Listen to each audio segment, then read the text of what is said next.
इतना कुछ हो जाने के बाद तुम ये मेरे साथ कैसे कर सकते हो? इतना सब कुछ हो जाने के बाद ये ज़रूरी है कि हम समझ जाएं।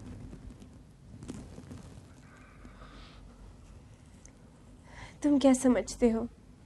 तुम अकेले इस अजियत से गुजर रहे हो। मुझे भी तो जिंदगी भर इन यादों के साथ रहना है। तुम समझ नहीं रही हो, ये फिर हो सकता है और मैं इस डर के साथ नहीं रह सकता।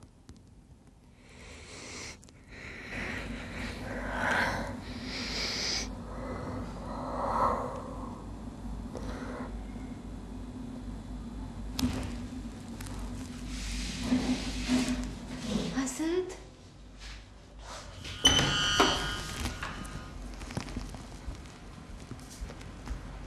असद,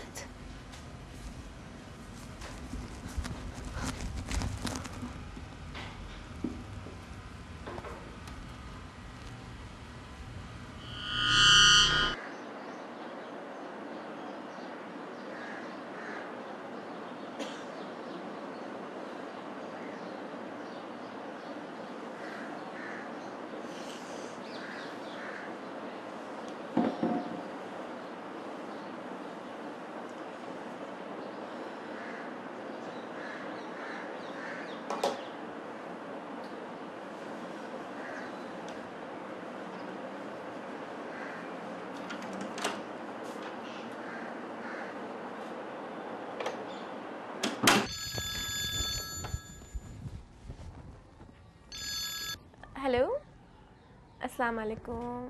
जी डॉक्टर साहब, जी मैं आप ही की तरफ आ रही हूँ। ठीक है, अच्छा, अल्लाह हाफ़िज़।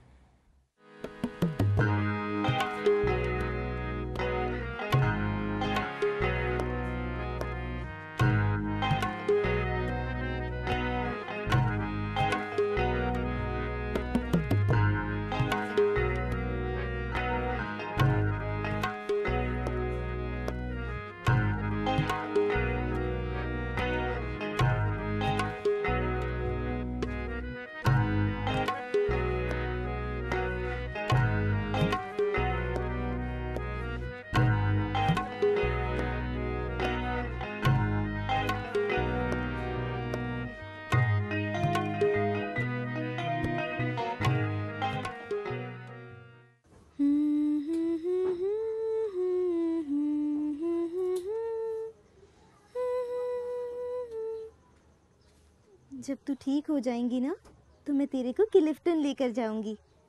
जाएगी क्लिफ्टन? झूले पर बैठेगी? बैठेगी ना? हाँ, तू जो बोलेगी हार बूंदे सब दिलाऊंगी तुझको। अभी ना मैं आपके लिए बहुत मजे मजे का खाना पकाऊंगी। खाएगा बेटा? अच्छा अच्छा खाना खाएगा? हाँ बोलो बोलो। अरे ओ, खाना वाना भी बनाना है या नहीं? या बैठी रहेगी तू सारा दिन इसी के साथ? हमारी तो किस्मत ही फूट गई है। पहली बच्ची में खून बदलवा बदलवा के हमारा भुरकस निकाल दिया और अब ये दूसरी बच्ची भी बीमार पैदा की है। मरती भी नहीं है। मर जा तू, हमारी जान छोड़ दे। ऐसे नहीं मरूंगी, तुझे मार कर मरूंगी। जा, तेरा सत्यानाश हो, मुझे मारने चली है। क्या मसला है? चैन नहीं है तुम लोगों को? किस बात पे चिल्ला रही है उस पे? बच्ची बीमार है उसकी। फिर वही रोना, वही कहानी। खून बदलवाने का वक्त आ गया। खून बदलवाना है? अबे कहां से लाऊं खून मैं? वो तेरा डॉक्टर भी कहता है खून खराब है मेरा, रोज रोज की खून नहीं देता। तो अपने किसी दोस्त को ले आना, तेरे कहने पर तो आ भी जाएंगे। दिमाग खराब है तेरा? हाँ? और डॉक्टर कहता है कि आधी जान निकल जाती है खून देने से, कमजोरी हो जाती है आदमी को। ऊपर से वो ऐसे मनूस टेस्ट करता है कि किसी को क्या कहते, कोई गर्ज नहीं उस पे जाने की। इतने फालतू टाइम नहीं है लोगों के पास कि हमारी बच्ची के लिए खून देते फिरे। डॉक्टर बोलता है कि कभी कभार खून देने से कोई कमजोरी नहीं आती है। अरे मनूस तो तेरी ये औरत है, एक तो बच्ची पैदा करती है ऊपर से बीमार। डॉक्टर बोलता है कि हमारे मुल्क में ये बच्चों की सबसे बड़ी बीमारी है। चुप कर, चुप कर। तो पीछे घास मंडी में मेरा दोस्त बता रहा था एक पहुंचा हुआ पीर है, ले जाऊंगा इसको उसके नहीं जाना मुझे तेरे पीर फकीर के पास। मैं इसको शाम में डॉक्टर के पास ले जाऊंगी। नखरे तो देख इसके। मैं कहती हूँ लेके जाए इसको पीर फकीर के पास, और साथ ही इस बच्ची को भी लेकर जाओ। नहीं जाना। क्या मसला है तेरे साथ? दिमाग खराब हो गया तेरा? चल जा, खाना बना मेरे लिए। देखता हूँ कैसे नहीं जाती तू। चल जा ना, चल। अस्सलाम वालेकुम। वालेकुम अस्सलाम। Please come. प्लीज।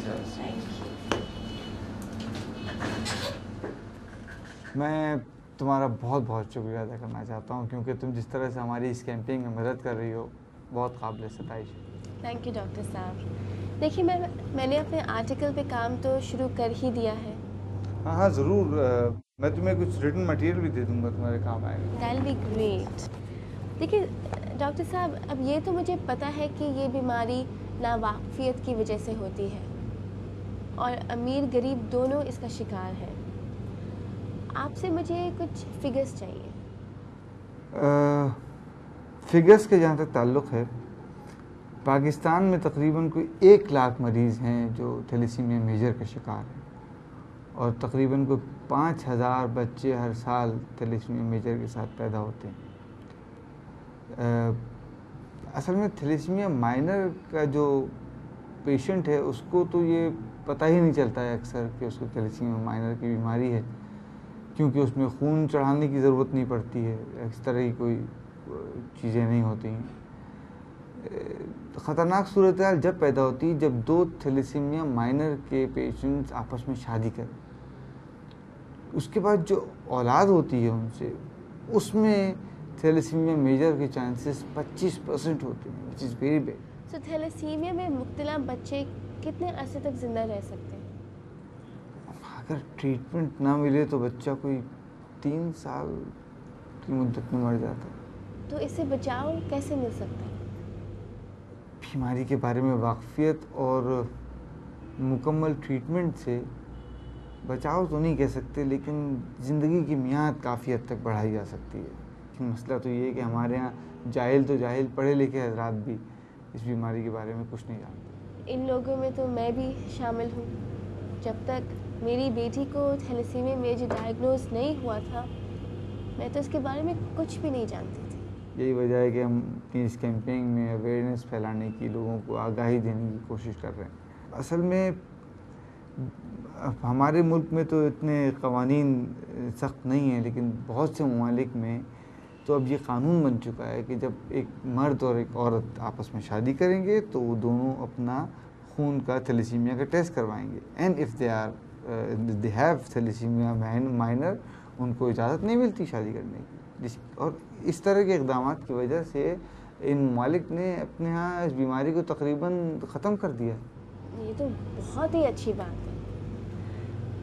तो अब अगर बच्चे को थैलेसीमिया मेजर है तो ये पता कैसे चलता है? थैलेसीमिया मेजर की अलामात कोई 3 माह की उम्र से बच्चे में नमूदार होती हैं, जिनमें सबसे ज़्यादा नुमायाँ हैं कि बच्चा बहुत चिड़चिड़ा होता है, बच्चे को खाना अच्छा नहीं लगता है, वो बच्चा कुछ खाता नहीं है, और अगर खा भी लेता है तो वो उल्टी कर देता है, नींद नहीं पूरी करता है बच्चा। ये मेजर अलामात हैं जो नज़र आती हैं। तो डॉक्टर साहब, इसके इलाज के बारे में थोड़ा तफसील से बताएं। रोहत, थैलेसीमिया मेजर का इलाज तो ब्लड ट्रांसफ्यूज़न के ज़रिए ही मुमकिन है, लेकिन ब्लड ट्रांसफ्यूज़न भी अपने साथ बहुत सी कॉम्प्लिकेशन लेके आता है। उनके रेड सेल्स कुछ अर्से बाद ख़त्म हो जाते हैं, लिहाजा दोबारा ये खून चढ़ाने का अमल होता है, और बार बार इस खून के ट्रांसफ्यूज़न, खून चढ़ाने के अमल से आयरन की मकदार जिस्म में बहुत बढ़ जाती है, जो कि इंसानी हसास अज़ा के लिए जैसे दिल, जिगर, इन पे बहुत बुरी तरह से असरअंदाज होती है। और उस आयरन की मकदार को कम करने के लिए एक इंजेक्शन के ज़रिए इसको निकाला जाता है, और वो इंजेक्शन भी एक तकलीफ़ दे अमल है जो कि रोज़ाना एक बच्चे को बर्दाश्त करना पड़ता है, और आमतौर पे बच्चे पसंद नहीं करते हैं वो इंजेक्शन लगवाना। तो पाकिस्तान जैसे गरीब मुल्क में लोग इतना महंगा इलाज कैसे करवाते हैं? कुछ तंजीमें हैं जो काम कर रही हैं। फातमीद foundation is one of them. फातमीद फाउंडेशंस के अब तो पाकिस्तान के तमाम मेजर शहरों में इनके सेंटर्स हैं और उनमें तकरीबन 8,000 मरीज़ ज़ेर इलाज हैं। और सबसे अच्छी बात यह है कि मुस्तहिक मरीज़ों को यहाँ पे मुफ्त खून और मेडिकल असिस्टेंस मुफ्त दी जाती है। ये तो बहुत ही नेक काम है। तो डॉक्टर साहब, अगर कोई मरीज़ अभी आए हैं, मैं उनसे बात कर सकती हूँ? हाँ ज़रूर, अब तो वक्त हो गया है, मरीज़ आ जाओ, फिर इसको चेक करते हैं।